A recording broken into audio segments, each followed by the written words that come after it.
कृषक मान समस्या आरंभ कर कृषक दुख बर्तमान के शुणा नाराज रोचे मध्यवित्त को दुख किए शुणुना सब धनी मान सहित बर्तमान सरकार रोच भारत सरकार और से रोचे तेणु बजेट समस्त को निराश कर बजेट समस्त बर्तमान बर्तमान आह्वान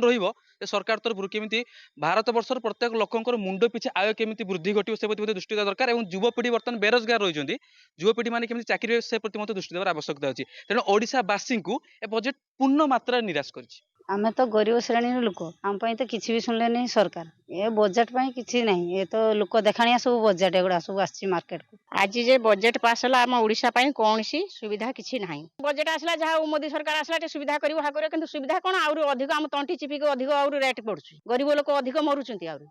ये सुना रेट जहाँ की रेट आहरी अधिक होଉଛି। अर्थमंत्री जो बजेट उपस्थापन कले जे ओडिशा पे एमती विशेष भाव में किसी लाभदायक नुहे ये बजेट बिहार और आसाम पे विशेष लाभदायक हम तेणु जो ओडिशा आम आशा करते डबल इंजिन सरकार है ओडिशा पे मोदी सरकार फोकस करेंगे किंतु देखागला जे कहीं बजेट सेटा जमती आसाम को दिगला बिहार को दिगला आसाम रे जमती तीन तीन टा यूरिया प्लांट हम आउ बिहार रे जमती आपंकर हेलीपैड हम एयरपोर्ट हम ये सब जिन दिगला कि ओडिशा पे किसी विशेष भाव ना मत लगुच निर्मला सीतारमण फाइनान्स मिनिस्टर जो कहले जे यार विदिन 1 वीक से किसी यार डिटेल्स देवे बोली सो से डिटेल्सटा को नदेला पर्यंत टे क्लारिटी आसुन इनकम संस्था कौटी अच्छी 12 लाख पर्यंत लोक जी लोक तो 12 लाखटा कमिया दरकार ना लोक मैंने तो इंटरेस्ट पैसा बचु इंटरेस्टा कौन हम से क्लारिटी ना